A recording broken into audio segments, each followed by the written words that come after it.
Lots of optimism for this cattle market here in the heart of the calving season. Hi everybody, Coulter Brown here from the Northern Ag Network with this month's update on our livestock markets. Once again, we get to talk about cattle prices that are pretty well higher across the board. After years of tightening cattle supplies, it's finally coming to fruition in this market. We know it's been a long, difficult winter for a lot of producers, but as the snow gives way to green grass, it's only going to feed more optimism. First, we want to thank the sponsors of this month's report. Thank you to Ag Risk Advisors for their continued support. They've recently launched a new podcast called At the Table, so be sure to listen to Ag Risk Advisors about PRF and LRP. You can find more information at agriskadvisors.com. Thank you to Nutrilix for their support. With the added stress on cattle from winter storms and of course calving season, Nutrilix can provide solutions to feeding problems. Get more out of what you already have with liquid supplement delivered to you by your trusted Nutrilix dealer. And thank you to the Wyoming Beef Council for their continued support, and thank you for what they do to build demand for beef. We're seeing a lot of success, as we're going to talk about, as consumers continue to buy beef despite the challenges they're seeing at the grocery store with some of these prices.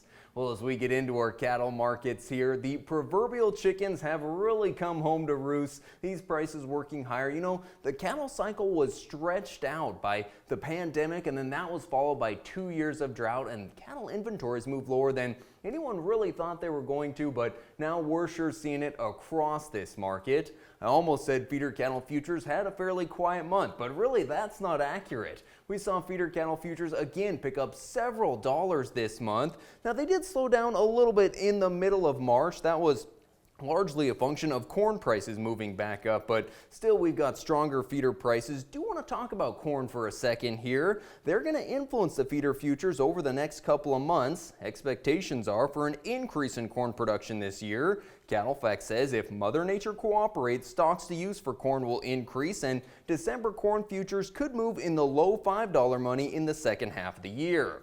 I compared back to last year as we talk about this feeder market, and the futures at this time, April feeders were at 164.5. Now they're 20% higher, and boy, you look at those fall feeder contracts at over the 220 mark, that's going to imply 6-weight steers somewhere in the 235, 240, even 250 money. I'm not saying that's where it's going to be, but certainly looks like a strong possibility at this point.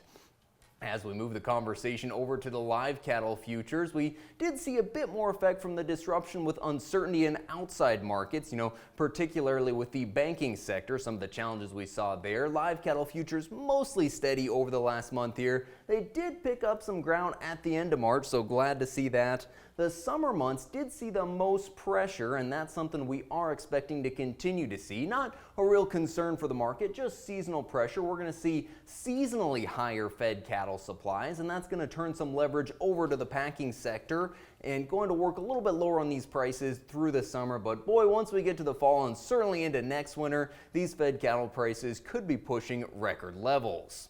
The cash cattle market is reflecting the optimism we've seen in the live cattle futures and the fact that feed yards are picking up more leverage from packers. The live cattle market steady to $1 better over the last month, averaging 164.5 right now. Dress trade picking up even more ground, averaging 265.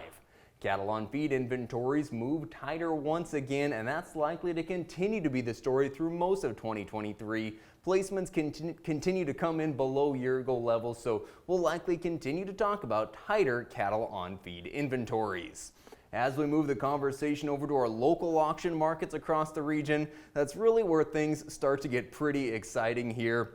The prospect of better moisture and better forage conditions has really increased demand for cattle to go to grass with, and there just ain't very many of those green grassway calves left. But also calves destined for the feed yard are finding strong demand as feeders seem to recognize that there's just not going to be very many of these calves available. So stronger prices across the board, some of the strongest prices we've seen since 2015. We saw some 4-weight steers at the start of the month, light 4-weights that is, selling above the $3 mark. We haven't seen that in a long time. And I don't know if I'd have believed you if you'd have told me 6 months ago that we'd be selling light 5-weight steers above the 250 mark. But that's certainly where we are right now. Pretty exciting to see what's going on with this feeder market. And as you'd expect, the peaks of the market are usually reached in most seasonal years in the spring. But what comes from here, it's hard to say. I'm certainly optimistic about what we could see out of the video sales this summer, and very optimistic for the fall market as well.